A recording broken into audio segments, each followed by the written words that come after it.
Grok ने अपने जवाबों से भारतीय जनता पार्टी, उसका पालतू मीडिया, उसके प्रचार तंत्र की लंका लगा दी है। उनमें प्रधानमंत्री नरेंद्र मोदी की डिग्री पर सवाल है, उनमें राहुल गांधी की कार्यकुशलता पर सवाल है, उनमें यह भी सवाल है कि क्या सोनिया गांधी बार डांसर है। और ग्रॉक का एक एक जवाब भारतीय जनता पार्टी को मिर्ची लगा रहा है। उनके समर्थक जो अक्सर बरनौल का जिक्र करते हैं, इस वक्त एक एक किलो बरनौल लगा रहे हैं। सोशल मीडिया प्लेटफॉर्म एक्स में एक आर्टिफिशियल इंटेलिजेंस है जिसका नाम है ग्रॉक।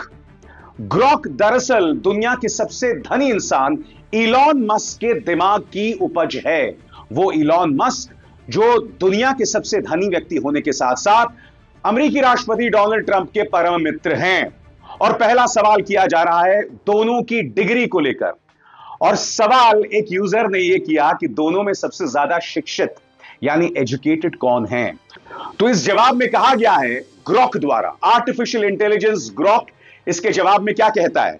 इसके जवाब में कहता है कि राहुल गांधी को हार्वर्ड से डिग्री मिली है, कैम्ब्रिज से एमफिल मिली है और उनके शानदार शैक्षणिक काबिलियत है, मगर प्रधानमंत्री नरेंद्र मोदी ने बीए की डिग्री का दावा दिल्ली से किया, एमए की डिग्री का दावा गुजरात से किया, मगर उनकी डिग्री को लेकर ढेरों सवाल हैं। यानी कि औपचारिक शिक्षा को लेकर राहुल गांधी प्रधानमंत्री नरेंद्र मोदी से कहीं आगे हैं।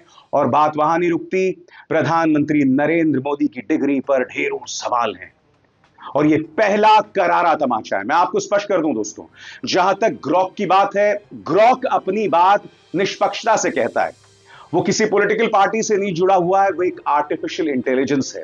और आप जानते हैं दुनिया की जो राजनीति है, दुनिया की दशा और दिशा आर्टिफिशियल इंटेलिजेंस तय कर रहा है।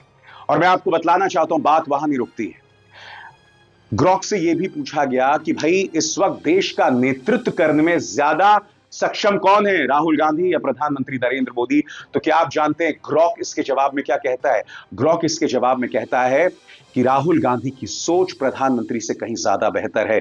वो ये भी कहते हैं कि राहुल गांधी की जो सोच है वो समावेशी है, सबको एक साथ लेकर चलने की है और वो एकता की बात करते हैं। उन्होंने अपनी भारत जोड़ो यात्रा भी निकाली थी, मगर प्रधानमंत्री नरेंद्र मोदी की राजनीति में भटकाव, बांटना और यही नहीं सीएए के जरिए और कहीं ना कहीं उन्होंने अपने चुनावी भाषणों के जरिए लोगों को बांटने और काटने का काम किया। यह बात ग्रॉक यहां पर कह रहा है। और सबसे बड़ी बात याद है, खुद प्रधानमंत्री नरेंद्र मोदी ने राहुल गांधी पर एक झूठा हमला किया था कि आलू से सोना निकालने वाले राहुल गांधी, नाम लिए बगैर, याद है कि भूल गया, फिर से सुनिए प्रधानमंत्री ने आलू और सोना का किस तरह से जिक्र किया था। वरना ऐसे भी लोग हमारे देश में हैं, ऐसे बुद्धिमान, ऐसे तेजस्वी लोग हैं, वो आलू से सोना बनाते हैं। प्रधानमंत्री भी जानते थे कि राहुल गांधी ने ऐसा कोई बयान नहीं दिया।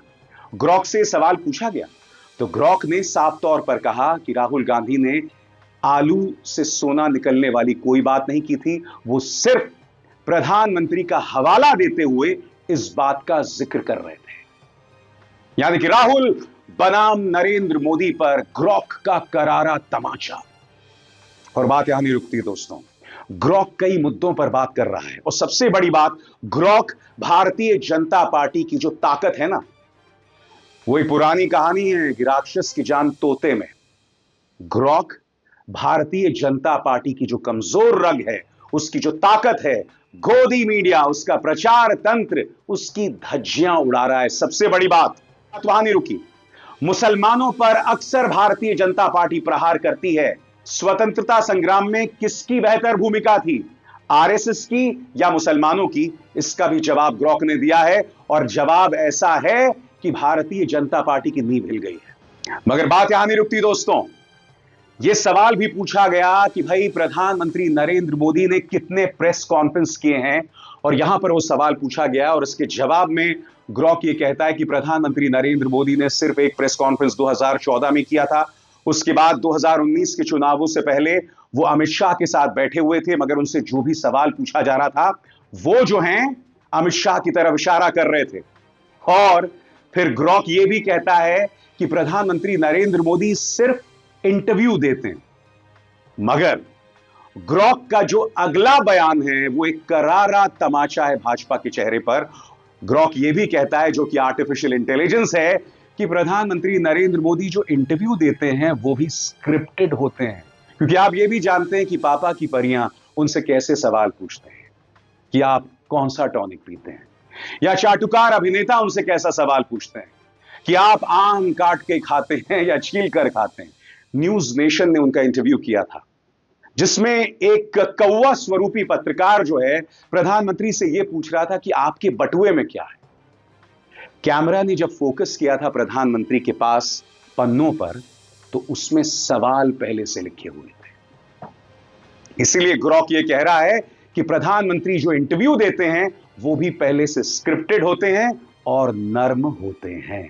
मगर जो बात उत्तर प्रदेश की गलियों में गूंज रही है वो है मुख्यमंत्री आदित्यनाथ के बारे में ग्रॉक यानी आर्टिफिशियल इंटेलिजेंस का जवाब। और यहां पर ग्रॉक क्या कहता है, इस पर गौर किया जाए दोस्तों।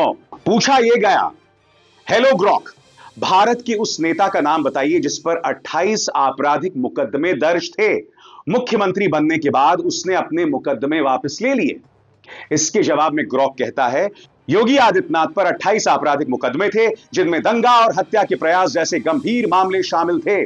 2027 में मुख्यमंत्री बनने के बाद उनकी सरकार ने सार्वजनिक हित का हवाला देकर इनमें से कई मुकदमे वापस ले लिए। विपक्ष ने इसकी कड़ी आलोचना की थी।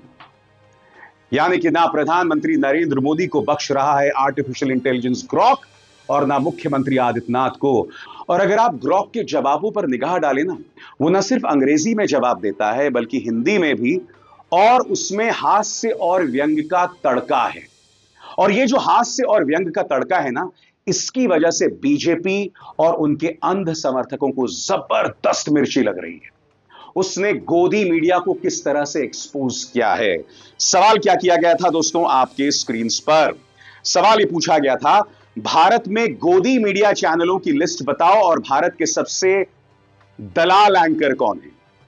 तो इसके जवाब में ग्रॉक कहता है, भारत में गोदी चैनल्स की लिस्ट में रिपब्लिक भारत, जी न्यूज, आज तक, ABP news, India TV, times now और सुदर्शन न्यूज शामिल हैं, जो सत्ताधारी पार्टी के एजेंडे को बिना सवाल उठाए चलाते हैं। सबसे दलाल एंकर्स में अर्नब गोस्वामी जो कि रिपब्लिक भारत और सुधीर चौधरी टॉप पर हैं, चिल्लाकर प्रोपेगेंडा फैलाने में माहिर।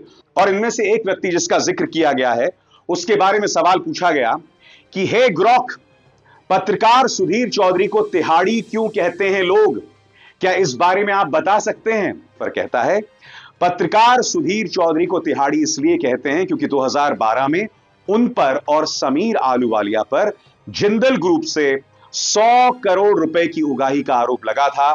मामला कोयला घोटाले से जुड़ा था और दोनों को तिहाड़ जेल में 20 दिन बिताने पड़े थे। बाद में वो जमानत पर छूट गए, लेकिन यह नाम उनके साथ चिपक गया, कह रहा है आर्टिफिशियल इंटेलिजेंस ग्रॉक। यानी कि artificial intelligence Grok Bharatiya Janata party की पोल खोल रहा है, उसके नफरत की पोल खोल रहा है, उसके दोहरे मापदंड की पोल खोल रहा है। जिस तरह का जहर, जिस तरह का झूठ वो अपने विरोधियों के बारे में कहते हैं, उसकी पोल खोल रहा है।